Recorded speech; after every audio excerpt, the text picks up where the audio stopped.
Hey, hello to our Instagram community. Thanks for joining me tonight. My name is Julie Hirschberg, and tonight I'm going to be joined with my amazing. Going to invite her in here, and she and I have been talking a lot. Hey, that was so Oh, quick, Brittany! Yay! I love when technology works. Awesome. I'm gonna fix my phone here. It's kind of wobbly. So I was just saying that you and I have been talking a lot about documentation. It's one of our favorite topics. I don't know, maybe it's not everybody's favorite topics, but I think one of the things that Brittany and I share is like figuring things out and getting like better at it, right? And I think that's like what draws us together. And you know what? Documentation is no different than yeah.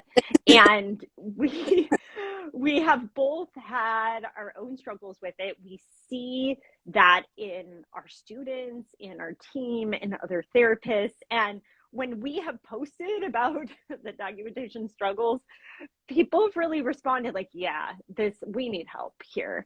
And so I thought tonight we would share our struggles and also what we've been kind of doing about it. So Brittany, I know you and I shared a lot about the pieces that we've struggled with. So I wonder if you would kick it off and just share some of those things you have struggled with documentation. Yeah, I mean, I feel like the best place for me to start is when I was like a new grad. That was probably when I was the most inefficient with documentation for sure. And when I was a new grad, I was also a resident. So there's kind of this pressure to like perform always at a high level. And I also carried that over into my documentation. So I felt like I was always writing like a tiny case study for every note, prove that my intervention was actually useful and successful. But also, when I think back to that time, and this is almost like embarrassing to share, but I probably stayed like 2 to 4 hours after my last patient of the day to document, which is like highly efficient. And if you're listening and that's you, I think it's time to change because that's ridiculous. But I realized what I was doing was using documentation as my clinical reasoning thought process tool. And I actually really loved documenting when I was a new grad because it gave me an opportunity to really like understand every patient case and really learn how to get better at doing that. But I was also doing things like researching for that patient and like, you know, but I would say even if you're a resident, you should not be spending that much time after work working on your notes and doing clinical reasoning stuff. Um, and then I would say after that, my clinical reasoning got a little bit better. And I really just was like, I'm over documenting. And so I was trying to find ways to really cut the fluff and get more efficient. And I even got to a point where I was able to finish evals by the end of the session and progress notes and things like that, which is a huge win. Awesome. Yes. And it's so nice when you can be like done with your notes and then walk out the door on time for the end of your day. But I feel like I still really struggled a lot with keeping up with notes. And I think a big part of that really was just my caseload continued to grow with more patients who had complex cases. And with that comes more, case management, and you're spending more time or your note has to be a little bit more involved. And that got challenging. And with that too, it's just, I think I was kind of burning out with just like the load of it all. And so things just kind of got like behind schedule. Yeah. And I think like reflecting on that a little bit more is just like valuing your time is and treating it like your time is important too, is really important, even with your clients who have big needs. Because if you don't value your time, then you have no time for yourself. Or 2 to 4 hours Yeah. after work that you're doing notes.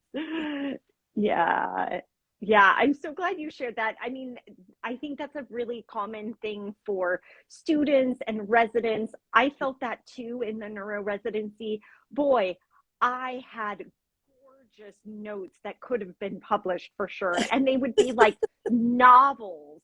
And so who was actually reading I, that anyway? Like,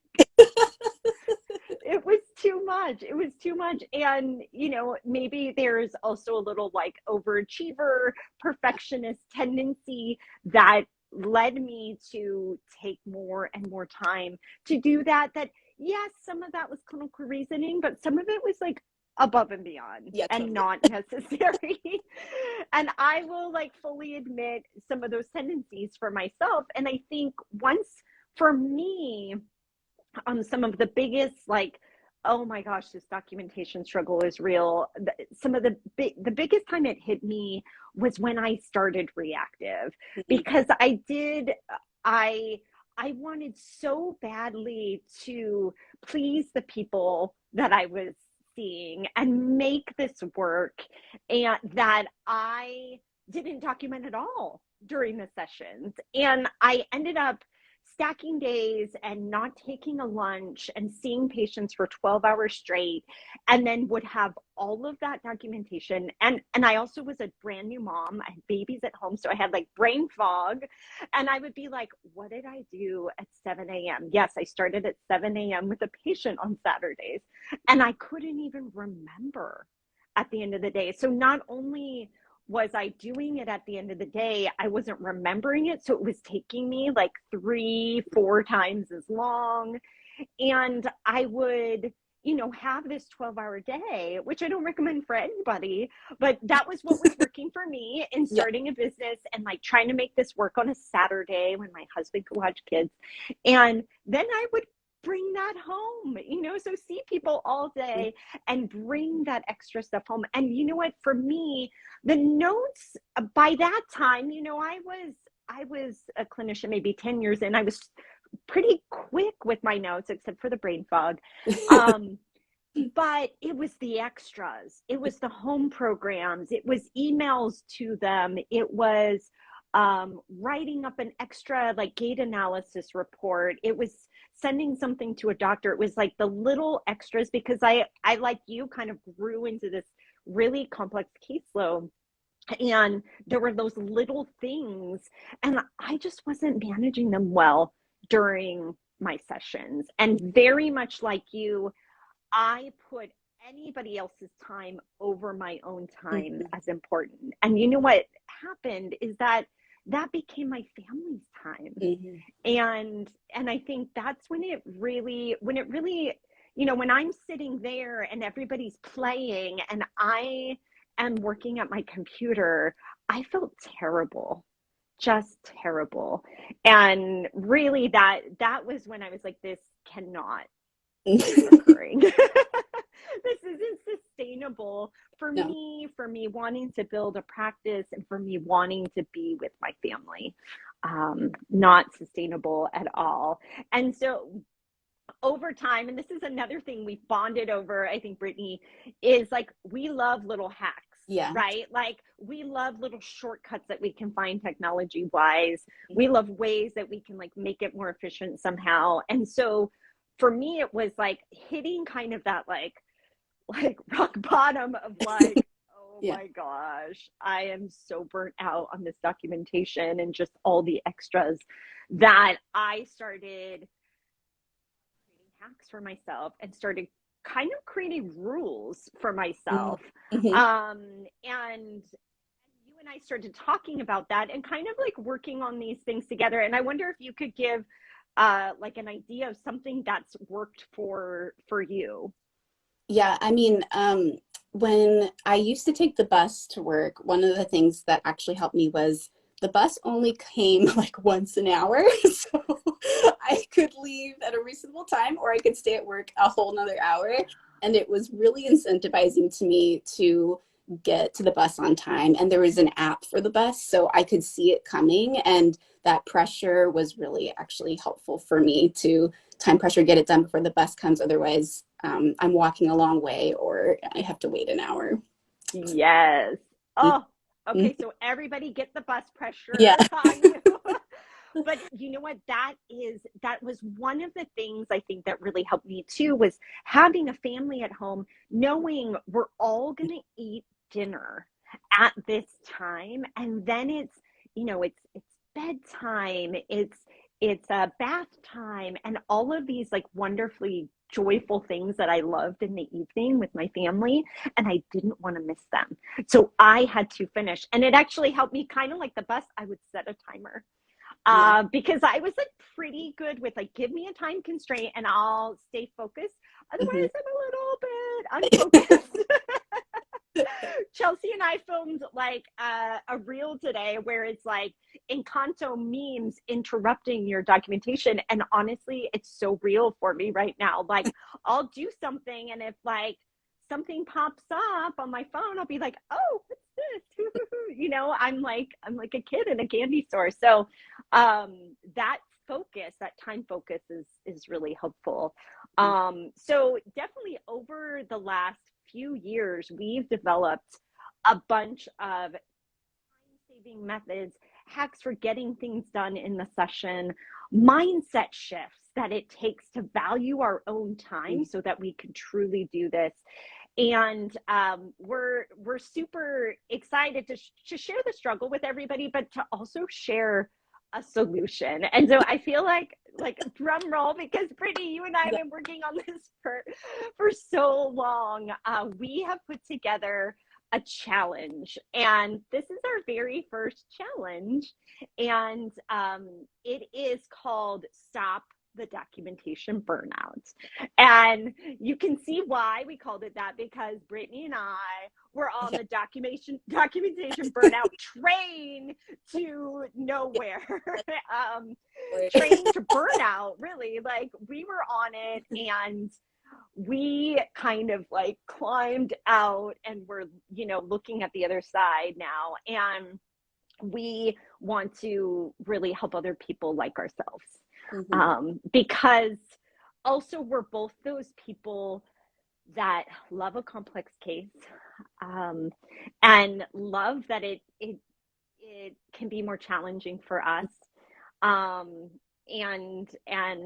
we want to keep loving complex cases, and we want to keep working with people and helping people that maybe have struggled in the kind of traditional medical world. And we know now that takes a little extra on our part to control the documentation spread.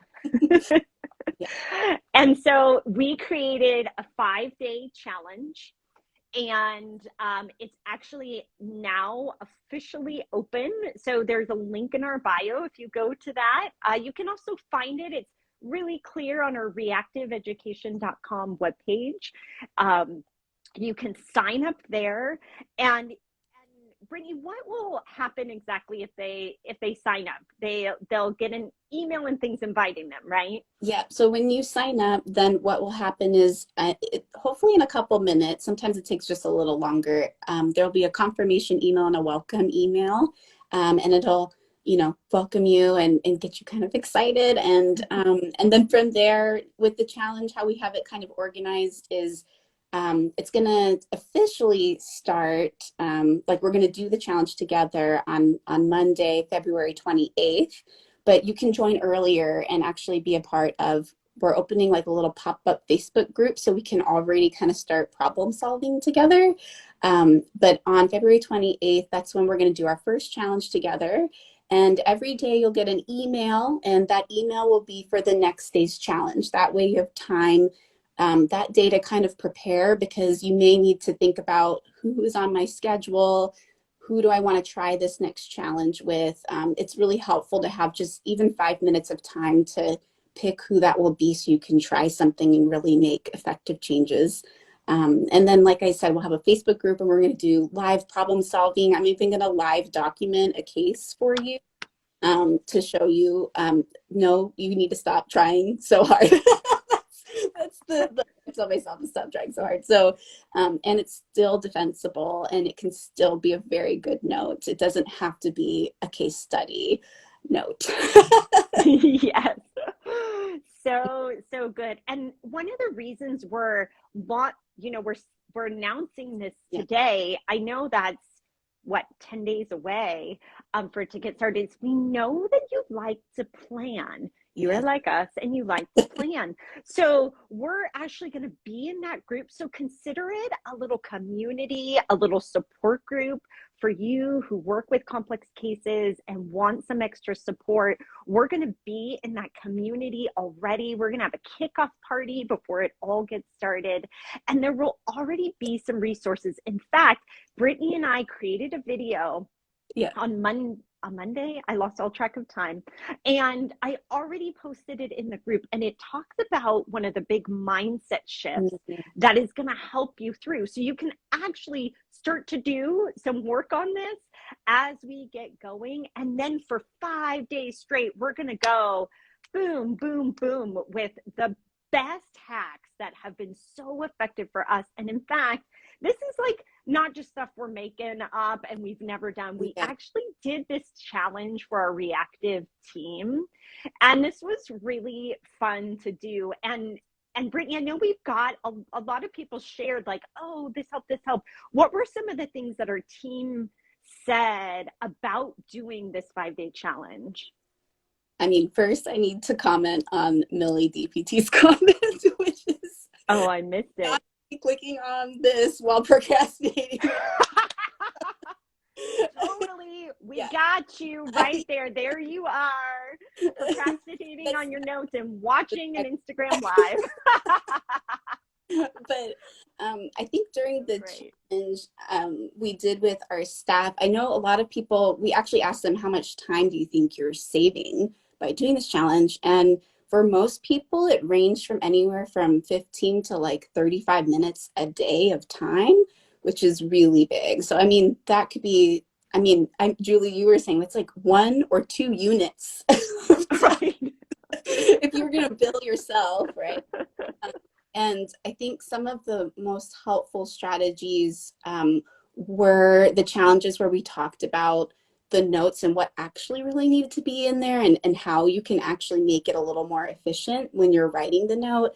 And some of our time-saving strategies and kind of workarounds so that you can carve time in a session to actually get the note done. Yes. Yeah. And I know somebody commented that they saved 2 hours that week. And Wow. I was just like, oh my gosh, I got my new tonal workout. That's like 4 booty workouts right there that like I could Yeah. get done. I mean, Also that's one of like, that's $80 of like the average PT salary. Do you know what I mean? That's like a lot of money. Yeah, too.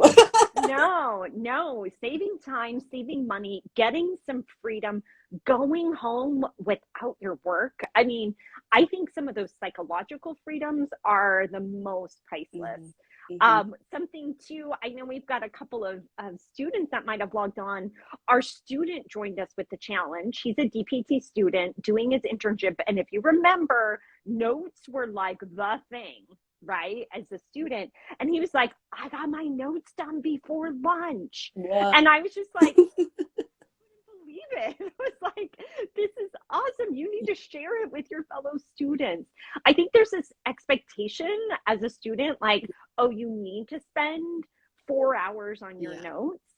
And you do need to spend extra time thinking and reflecting. Yes. But maybe not on your notes, maybe not getting into that habit because it could be a hard habit to break Yeah. for sure. Took me like years. Don't, do not be me. Like, just Yeah, get it right first no. before you even have your license, right? So, yeah. This is why we are here, Mhm. because it's like, and it was like 10 years of not having great boundaries with my time at Mhm. work and having stuff spill over into the evening all of the time. And we hear this over and over again from people. This is not new, and it's not just us, I Yeah. know, but it intensifies if you're working Yeah. in the neuro world or in complex cases in general. Absolutely. Yeah. And it can be a big source of burnout. So we're really excited. Again, it's the Stop the Documentation Burnout Challenge. And this is the 5-day challenge really to getting back your time when you're managing complex cases. You can go to reactiveeducation.com to sign up for it. There's also a link in our bio. You're going to get an email. You're going to sign up for that private Facebook community where we're going to be there taking all those hacks that we've been perfecting over the last 10 years and showing you. I'm showing up just to see Brittany document live because this is going to be so awesome. So we're really, really excited about it. And we're really, I think, most excited to kind of take, honestly, what we've learned from our own mistakes and help other people not make them. So we're really excited for you to join us, and please reach out if you have questions about any of this as well. Send us a message. We're happy to chat about it, but we hope that we'll see you in the challenge. Thank you, Brittany, for sharing your expertise and your stories too. We're all going to learn so much from you. All right. Bye.